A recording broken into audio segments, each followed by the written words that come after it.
Okay, first and foremost, want to give all praises, honor, and glory to the Most High. Abanawa Yahweh, Bahashem Amashiach Yahushai. Call hello Yahweh, Bahashem Amashiach Yahushai. And just coming again, just want to show the even more proof that we are the people of the book. Just looking at this interview, and I'm like shaking my head because this damn Jewish guy thinks he's actually the chosen people of the Bible. So just want to pretty much react to this video and go over the all the fallacies and the false claims that this guy goes into on this Jesse Lee interview. So let's get into it.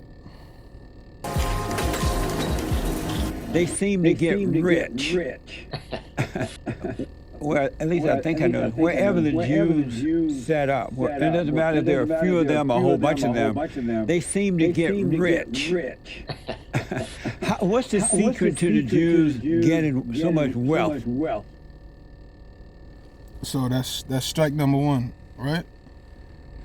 Because we know the curses of Deuteronomy 28, that the Jews are not going to go places and get rich. The real Jews of the Bible, right? Let's get that real quick.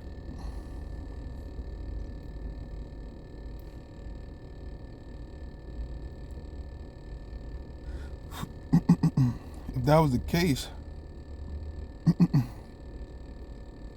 then why does Deuteronomy 28, right? And this is just one basic scripture, but it says our people will be cursed in the city and cursed thou be in the field, right? Cursed shall be thy basket and thy store. So how are they the people of the book, and they're not going through this, right? That's strike number one. So I think I think wealth is the consequence of the real answer, which is creating a culture of excellence. Okay? And I'll give you a story here, Mr. Pearson, that I think hopefully your viewers would find inspiring. I actually discuss it in the book. I did an undergraduate degree in mathematics and computer science, so rather technical, prestigious degree. After that, I did an MBA. And I knew that I was going to go on for my PhD because I always wanted to be a professor. I was interested in academia. One of the places I was accepted at, I ended up going to Cornell University, but I was also accepted at several other schools, one of which was University of California, Irvine in Southern California. My brother at the time lived in Southern California. He was a very successful businessman, and he wanted to convince me to maybe take a break after my MBA, work with him a few years, then I could go back and do my PhD. Well, when I returned to my, she took me to a side room in her house, and she said, "Oh, I hear that your brother's trying to convince you." I said, "Yeah." She goes, "Do you want to shame the family? Do you want people to think that you are a school dropout?" Now, why am I saying that story? I already had an MBA, but from her perspective, leaving after an MBA would bring shame to the family. It would be like I'm a dropout. Okay. Now, of course, I didn't pursue a PhD. So he's basically saying that in the fake Jewish community, it's a shame not to stay in school and just continue to live this life of sort of excellence in this society, based on their standard of excellence. Because I'm trying to impress her, or because of my parents. But it gives you a sense of the exacting code of excellence that's expected of you. It's ingrained in you from day one. You better be this, you better do that. Not unlike how if I don't know if you're familiar with it, there's a lady, a professor at Yale University. She wrote a best-selling book in 2011 called the Battle Hymn of the Tiger Mom. She's an Asian woman of Chinese descent, and she was talking about how she tiger parents her children, which is very much similar to the Jewish tradition. Academic excellence, rigor, read books, you better become a doctor or whatever. And so I think that's what ultimately results in the success of the Jews, some of which results in great wealth, of course. Amazing. One other thing about that, now I understand. So all Jews are wealthy because they're well educated. It's like a standard of life for them. I mean, of course, there are Jews who have made it big and who are not necessarily, they don't have PhDs and MDs and so on. But there's this constant reminder coming from your culture, from your family, from all the points around you, that it is incumbent on you to succeed. You have to do well in life. It's important to be educated. It's important to honor your family name. And that, I think, also comes, at least speaking for me, not for all Jews. So this is Cat once again, because I know as an Israelite that I go through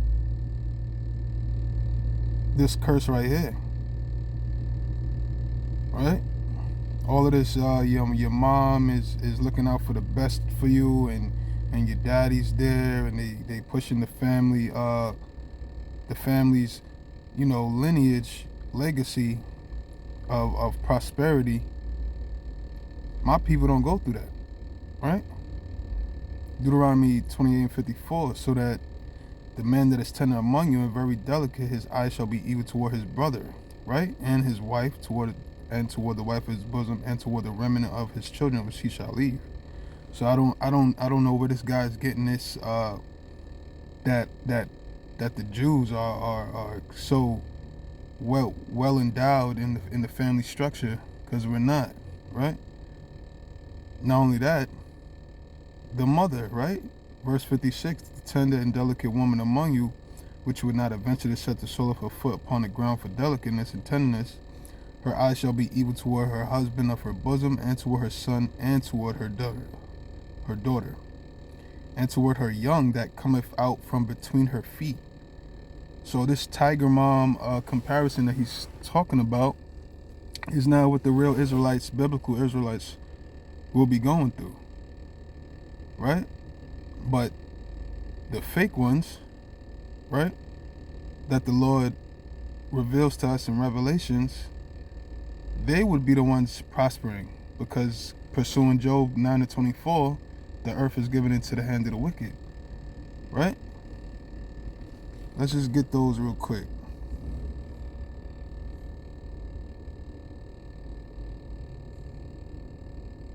Esau always advertising something, man. You can't just read the Bible.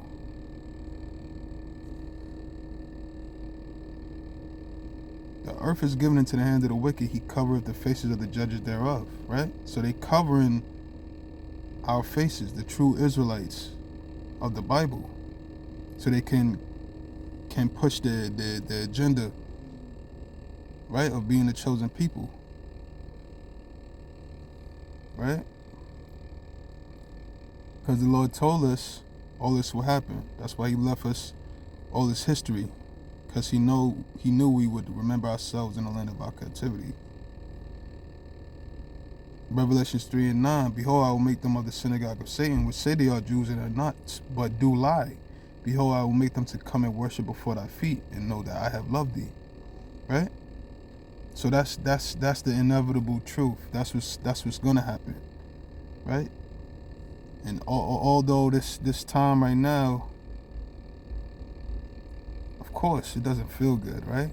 Somebody stole your whole identity. But this is something that the Lord said we would have to go through. Right? Hebrews 12:11. Now no chastening for the present seemeth to be joyous, but grievous. Nevertheless, after it yielded the peaceable fruit of righteousness unto them which are exercised thereby. This is a workout for us. This is exercise, right? We got to go through this so that we will understand wickedness and righteousness for our rulership in the kingdom. Right? these other nations, they're not gonna have the understanding that we have, the knowledge, wisdom, and understanding that the Lord, the Most High, is gonna provide once he's back with us, right? Because he told us to go not up without him. So this is why we are still in this state. Let's keep it going. Being from the Middle East, we also have a culture of honor and shame, right? So what's the Middle East though? The upper or the lower middle? Like the stupidity of the ones who think that they're wise is like you really can't make it up. Like everything has to be some complex type of vernacular just so they could use as much vocabulary to make them seem smart. There's no Middle East, East, West, North, South. Where are you on the map? it's very important to save face. It's very important to have honor, to walk dignified, to not be shamed. So you don't want to fail, because then shame brings, failure brings shame to the family. So I think it's a whole cocktail of cultural values that makes it incumbent on us to succeed.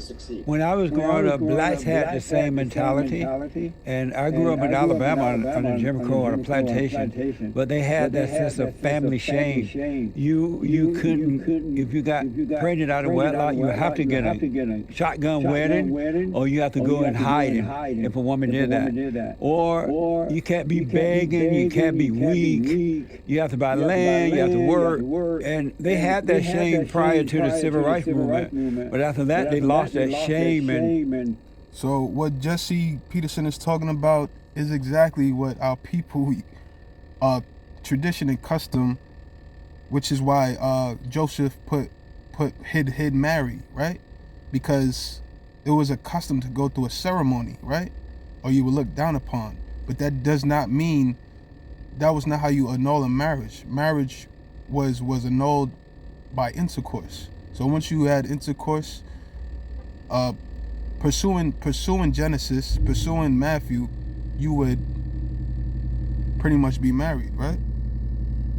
But he's pretty much explaining the Bible without him even knowing it. Let's keep it going. now all they're doing is blaming others. They have no shame about anything. Very destructive. They're blaming it on racism when it's really the destruction of the family and turning their lives over to the government and having black leaders. And so it has nothing to do with the white folks at all, but everything to do with the loss of shame. No self-dignity or respect. How do you... Which is a good point. Of course, it's not just white people. Of course, we as Israelites put ourselves in this position, but the Lord used the white man, the red man, to chastise us, right? So it's just like the Bible says, without knowing that our people are doing the law, they do it by default. So without him even knowing or understanding the truth of the Bible, it's on his spirit that he's just saying partially true statements. I'm so delighted to hear you say that. It's as if I'm sitting next to Larry Elder, who I think says the exact same things that you do, right? I mean, I remember the first time that I discovered Elder, he was talking about his dad, and it's exactly what you're just describing about your experience in Alabama, right?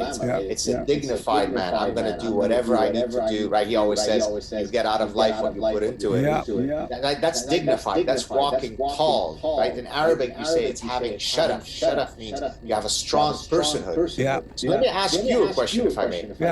What explains the fact if I'm speaking about the Black community, that you have folks like you, Larry Elder, and people with great sense of honor and integrity, and yet so many others that are parasitized by the victimology bug. What explains whether you fall on this side or that side of the divide? Well, most of the blacks who think as I do and work hard and don't blame, they grew up with fathers and grandfathers and grandmothers. And that made the difference because the fathers and grandfathers, even the mothers and grandmothers, wouldn't put up with the crap. They wouldn't accept you for being weak. And they taught you that at 18 as a male, you got to leave home. But they prepared us to work. If they want to go to school, but to take care of yourself. And I've never looked back. When I left at 18, I never looked back because they had taught me how to save my money, buy home, buy land, and respect others and never wimp and blame. So I've always had that because my father and my grandfather and my grandmothers were that way. They didn't allow it, as well as my mother. They didn't allow it. So so in that sense, you're exactly right. That what I was telling about my mother is exactly the same story that you're saying in different contexts. So it shows what it means to have strong parental influence. Here's another stat that you might find interesting. You know what's one of the biggest predictors of your children succeeding? It's how many books there are in your parents' home. So right now in my study. So never mentioning the Most High is why you would succeed, right? From this fake Jew or from Jesse Lee Peterson, explaining how it's the father and the mother and the. What about God? Who you call God? Not once mentioning the Most High. But these are, God-fearing men, so-called. Where I'm sitting, my entire study is filled with my personal library, and I always joke with my children. I tell them, you are destined to be successful, because if you only read all the books that are in this library, you're going to be the most educated people walking the face of the earth. That's right. But that's what makes it different today. So blacks, they destroyed the family. They put other people over them, like Jesse Jackson and all those people. They started to rely on the government, so they took the father out of the home, and it's just been downhill ever since. I want to ask one other thing about the Jews, I think. So some people believe that what's happening in America today is the fault of the Jews, that they own the media, they own everything, and that they don't want a war to go up around America because they want to change the way America is. They control the media because they own the media. Are all those things true? No. Is Fox owned by Jews? Look, I think that it is. I think what ends up happening is that because the Jews are. You see how the camera cut? Because he was about to elaborate and put his foot in his mouth. And if you look it up, Fox is owned by Jews, right? It is owned by the wicked, right? Not Israelite, but fake Jews. Very few in numbers, and yet they wield such influence. It becomes easy to construe them as scheming and diabolical, right? I mean, I'll give you a very concrete example. I mean, and again, I know all about the psychology of anti-Semitism because I've lived it in such profound personal ways, right? So let me give you an example that's not a manifestation of anti-Semitism, but it speaks to the point that you're asking. I've appeared on the Joe Rogan show many times. He's a very good friend of mine. He's certainly not anti-Semitic in the least bit. On one of the shows, I had asked him to estimate how many Jews do you think there are in the world, Joe? And maybe, I don't want to put you on the spot, Mr. Peterson, but do you mind if I ask you that same question? I don't mind, but I have no idea at all. I have not even. Give me the biggest, give me the first guess that comes to mind. Just give me whatever number you want. Oh, okay. Around the world. Around the world, how many Jews are walking the earth? Here they come. Don't worry, I won't embarrass you. 500,000 or so. Okay, well, that's the opposite of what I was expecting you to say. So usually what people say is that they greatly overestimate the number. So in the case of Joe Rogan, he said, oh, how many Jews? I'm going to go with about 1 billion. Then I said, okay, is that your final number? He said, okay, no, 500 million. I said, is that your final number? He said, yes, 500 million. I said, well, fasten your seatbelt. There are 14 million Jews in the world. So then he didn't believe me. He tells his producer, his name is James. So that is not biblical, as we all know, right? That's why they call the devil, because they come with a smile to deceive you, right? They come with big words and all of this cap, as our people say today. Hosea 1:10, yet the number of the children of Israel shall be as the sand of the sea. The sand of the sea is far more than 14 million, right? It reads on, which cannot be measured nor numbered. You cannot put a number on how many Israelites are around the world, right? Also because the Lord said we will be scattered among the nations. And it shall come to pass that in the place where it was said unto them, ye are not my people, there it shall be said unto them, ye are the sons of the living God. Right? In the place where it is said unto them, ye are not my people. Where is that place? It's in all of our captivities, right? But here in America, which is where the Judites have been held, right? This is the you could call it the head of the beast, right? This is where it was going to be said that we are not the people, but we really are the sons of the living God. So you can number all the lies, but you can't number the children of Israel.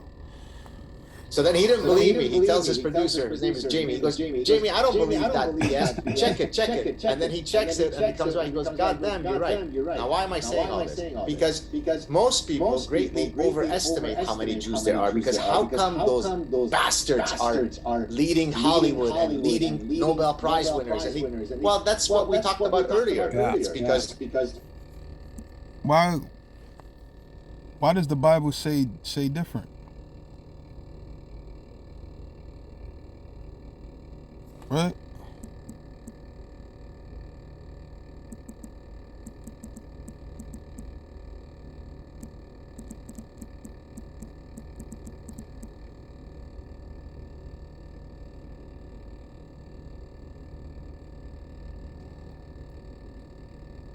Deuteronomy 28:13. And the Lord shall make thee the head and not the tail. And thou shalt be above only, and thou shalt not be beneath, if thou hearken unto the commandments of the Lord, which I command thee this day to observe and to do them. Right?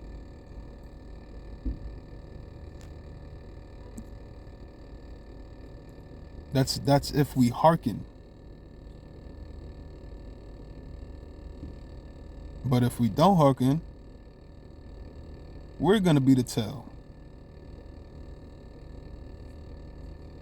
As the word says.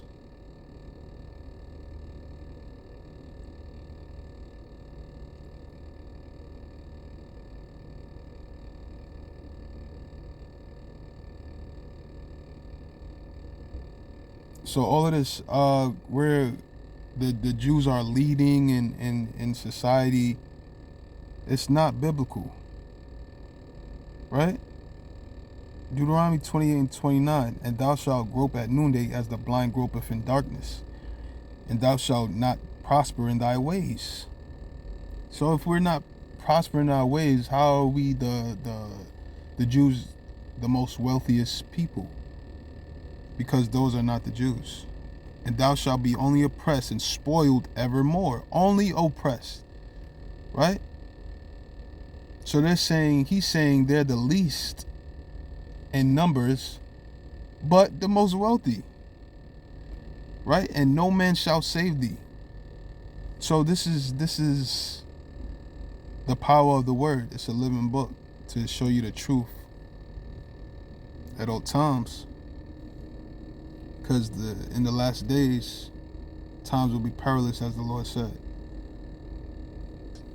We work super hard is because from the day we come out of the womb, we're expected to be Nobel Prize winners. So we end up having an overabundance of success compared to our very small numbers. And so that then causes, right? Remember, the Bible has one of the 10 deadly sins, one of the 10 commandments, don't covet, right? Or the 7 deadly sins, one of them is envy. So what ends up happening is I look at the Jew over there, God damn, why is he so successful? He must be diabolical. There must be something satanic that they are so, and so that's how you create the anti-Semitic tropes. Are the Jews controlling the banks? Are they controlling the media? We're not controlling anything. We work hard. Some of us become successful, others don't. There is no global Jewish conspiracy. At least if there is, nobody's invited into it. I started to say 5 million, but I don't see many Jews. If I do, I don't recognize them, so I don't know. See that? He doesn't even recognize his people. So that's just more proof that we're the people of the book. And with that, just want to give all praises to the Most High, call Hello Yahweh, Bahashim, Yahweh Shai, and say Shalom. Peace and blessings.